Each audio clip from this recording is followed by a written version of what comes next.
On March 18, 1990, as the city of Boston slept under the cover of St. Patrick's Day festivities, two men dressed as Boston police officers pulled off the greatest unsolved art heist in history. They didn't use guns. They didn't have hostages, and yet, in just 81 minutes, they stole 13 pieces of art worth more than $500 million and vanished without a trace.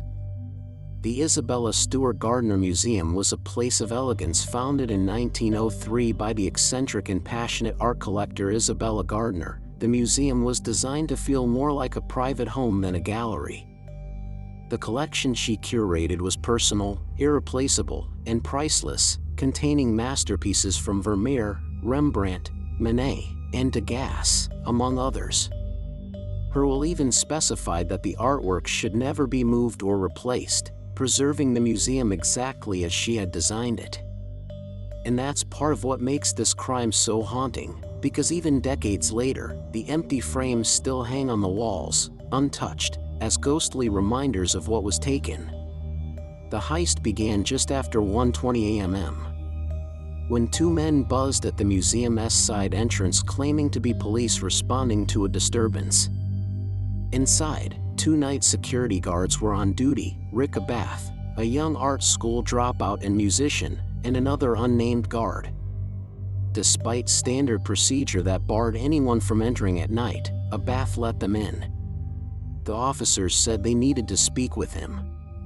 Within minutes, he and his partner were handcuffed, blindfolded, and taken to the basement. The fake cops said, "This is a robbery. Don't give us any problems and you won't get hurt." Then the thieves got to work. Over the next hour and 21 minutes, they moved calmly and with purpose. They knew exactly what to take. They first entered the Dutch room. Cutting Rembrandt's The Storm on the Sea of Galilee, his only known seascape, from its frame. They took A Lady and Gentleman in Black, another Rembrandt, and The Concert by Vermeer, now considered one of the most valuable missing paintings in the world. The thieves also stole a Chinese bronze beaker, a tiny self-portrait etching by Rembrandt, 5 sketches by Degas, and Chez Tortoni by Manet. Oddly, they left other extremely valuable items untouched, including works by Raphael, Michelangelo, and Botticelli. They even tried and failed to remove a Napoleonic flag, breaking it from its display but ultimately abandoning it. That failure suggests that while they were organized, they weren't art experts, or at least not professionals at removing fragile historical items. Then, just like that, they were gone.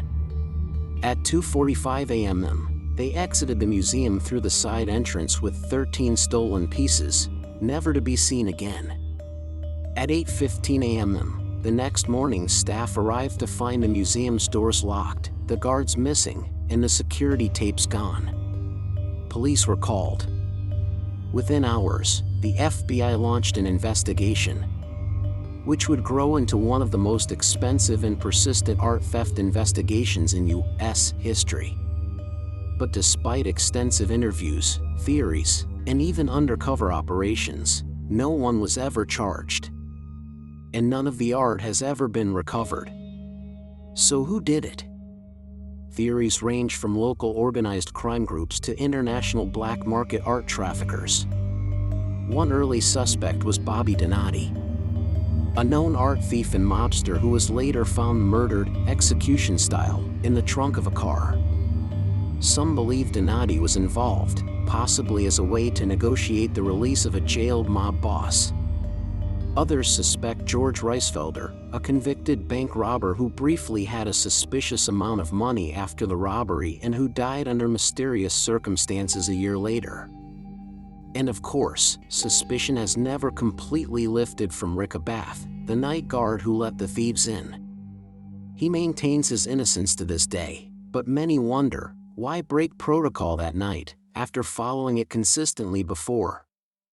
Even stranger, in the weeks before the heist, reports suggest Abath had disabled certain security sensors, supposedly by accident, and may have opened a side door shortly before the robbers arrived, possibly as a signal. Was he in on it? Was he tricked? Or just a naive guy in the wrong job at the wrong time? Over the years, tips have flooded in, from alleged sightings of the paintings in warehouses, to rumors that the art was hidden in Ireland, or even buried underground in New England. Some even claim that the artwork was quietly sold off, piece by piece, to private collectors who now hide them in secret rooms, unwilling to risk exposure.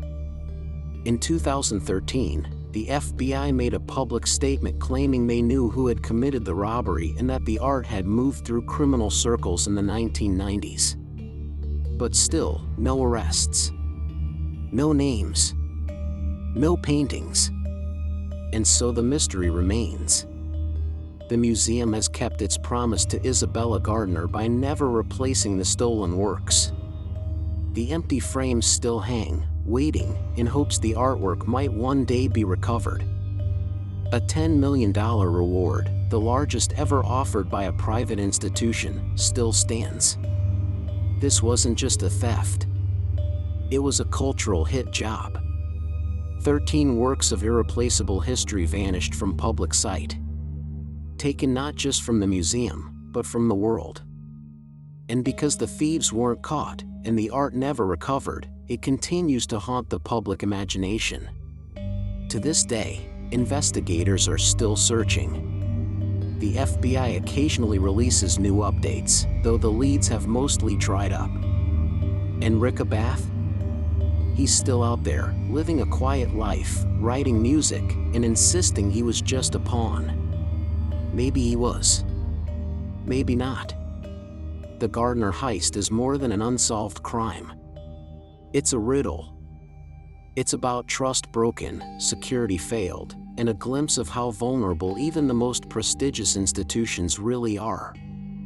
It's a reminder that some of the most valuable treasures on earth don't disappear in a storm of violence. Sometimes, they just walk out the door with a smile and a badge. And sometimes, they never come back.